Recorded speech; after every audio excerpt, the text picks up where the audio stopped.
na masama at nakatagal ka ng ganito sa laban natin. Di ko pa nagagamit ang buong lakas ko at alam kong tatalunin kita. Huwag kang magpatawa. Hinding-hindi mangyayari na matatalo mo ako. Tingnan natin mamaya kung kakayanin mo ang 100% ng lakas ko. Leopardo, nakita mo ba ang mahal na hari? Hindi ko siya mahagilang. Nandito lang yung kanina at kaharap niya yung pinono ng mga itim na dragon. Kailangan natin siyang mahanap at baka kailangan niya yung tulong natin. Alam kong kaya ng mahal na hari protektahan yung sarili niya.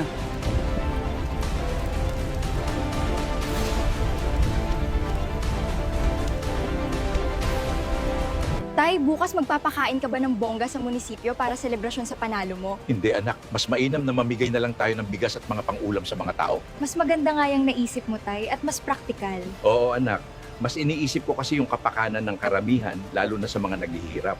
Nakakatuwa lang isipin, Tay, na ikaw na ang bagong mayor dito sa lungsod ng Esperanza. Oo nga anak. At sa ngayon hindi pa rin ako makapaniwala na ako yung nanalo. Nakakalungkot lang, Tay, at wala dito si Bagwis at si Draco para makasama natin sa selebrasyon. Sana nga anak makabalik ka agad sina Bagwis at Draco dito sa atin. Kamusta na kaya sila doon? At sana okay lang silang dalawa ni Bagwis at Draco. Alam kong okay lang sila anak. At mayroon namang kapangyarihan si Bagwi. Hindi ako makakapayag na si Nestor yung tatanghalin na bagong mayor ng Esperanza. Bukas magpapile ako ng protesta. Bakit napakaswerte mo, Nestor? At hindi kita matalo-talo? Ano bang meron ka na hindi ko nalalaman? Kailangan ko na siguro gumamit ng mangkukulam para malabanan niyang swerte mo at pati yung alaga niyong si Bagwis, laging panira ng plano.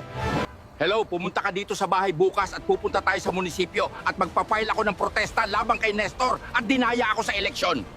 Sige po Don Pakundo, masusunod po at pupunta po ako dyan bukas na bukas. Baka gusto niyo po mag-shot muna bago matulog. Ano ba bang iniinom mo dyan? At nag-aalok ka pa sa akin ng inuman? Huwag ka masyadong magpalasing at maaga pa tayo lalakad bukas. Pulang kabayo po yung iniinom ko ngayon, Don Pakundo. Pampatanggal lang ng stress. Ang lakas kasi ng amats neto, parang sumisi pa. Ang chef naman pala niyang iniinom mo, hindi ako umiinom ng ganyan, pang mahirap lang yan. Sige na, at matutulog na ako.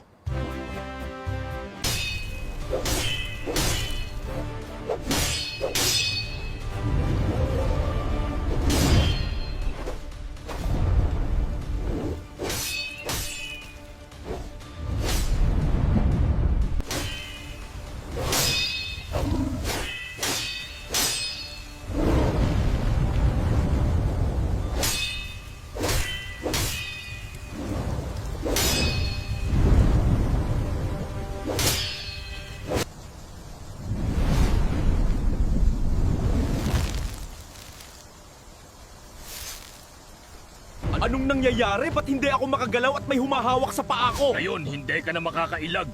Ito na yung magiging katapusan mo, Haring Bagwis.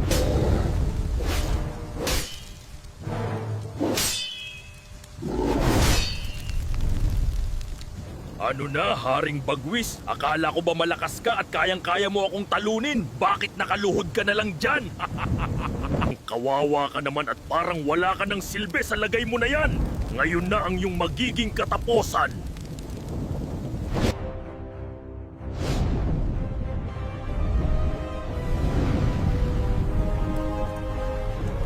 Ba't mo ako tinulungan, Draco? Akala ko kakampi ka na sa mga itim na dragon. Hindi po, mahal na hari, sa'yo pa rin po ako kampi dahil po kaibigan kita.